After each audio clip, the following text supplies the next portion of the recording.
ನಮ್ಮ ಡಯನ ವೃತ್ತದಲ್ಲಿ ಬರುವಾಗ ಡಯನ ವೃತ್ತದಲ್ಲಿ ಒಂದು ಬೃಹತ್ ಗಾತ್ರದ ಸಿಗ್ನಲ್ ಲೈಟ್ ಕಂಬ ಮತ್ತು ಅದಕ್ಕೆ ಬೇಕಾಗುವ ಪರಿಕರವನ್ನು ಅಲ್ಲಿ ಶೇಖರಣೆ ಮಾಡಿಟ್ಟಿದ್ದಾರೆ. ಅದು ಕೂಡ ಒಂದು ಕಡೆ ಫುಟ್ಪಾತಲ್ಲಿ ಶೇಖರಣೆ ಮಾಡಿಟ್ಟಿದ್ದಾರೆ.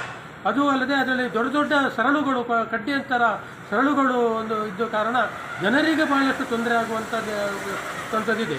ಅದೂ ಅಲ್ಲದೆ ಅಲ್ಲಿ ಗಿಡಗಂಟಿಗಳು ಬೆಳೆದು ವಿಷಜಂತುಗಳು ನಿಂತು ರಾತ್ರಿ ಬರುವ ಜನರಿಗೆ ಒಂದು ಅನಾಹುತ ಆಗುವ ಸಂದರ್ಭಗಳು ಇರ್ತದೆ.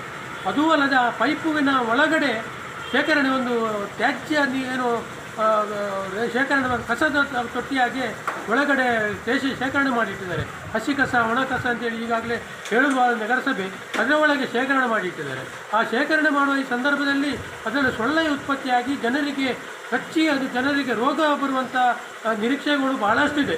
ಅದನ್ನು ನಗರಸಭೆ ಎಚ್ಚೆತ್ತುಕೊಂಡು ಅಥವಾ ಜಿಲ್ಲಾಡಳಿತ ಎಚ್ಚೆತ್ತುಕೊಂಡು ಆ ತಕ್ಷಣ ನಮ್ಮ ಪರ್ಯಾಯ ವ್ಯವಸ್ಥೆಗೆ ಇದನ್ನು ತೆರವುಗೊಳಿಸಿ ಅಥವಾ ಅದನ್ನು ಅಳವಡಿಸಿ ಅಲ್ಲಿಗೆ ಎಲ್ಲೆಲ್ಲಿ ಬೇಕೋ ಅದನ್ನು ಅಳವಡಿಸಿ ಜನರಿಗೆ ಬೇಕಾಗುವಂಥ ಸೂಕ್ತ ವ್ಯವಸ್ಥೆಯನ್ನು ಕಲಿಸಬೇಕು. ಜಿಲ್ಲಾಡಳಿತಕ್ಕೆ ಮನವಿ ಮಾಡಿದಂತ ಹೇಳಿದ್ರೆ ತಕ್ಷಣ ಬೇಕಾಗುವಂಥ ಸಿಗ್ನಲ್ ಲೈಟಿನ ಕಂಬ ಮತ್ತು ಅದಕ್ಕೆ ಬೇಕಾಗುವ ಪರಿಕರ ಏನಿದೆ ಅದನ್ನು ತೆಗೆದು ಜನರಿಗೆ ಬೇಕಾಗುವ ರೀತಿಯಲ್ಲಿ ಒಂದು ಒಳ್ಳೆಯ ರೀತಿಯಲ್ಲಿ ಪರ್ಯಾಯ ನೋಡಲು ವೀಕ್ಷಣೆ ಮಾಡಲು ಮಾಡಿಕೊಡಬೇಕಾಗಿ ನಾನು ವಿನಂತಿಸಿಕೊಳ್ತಿದ್ದೇನೆ.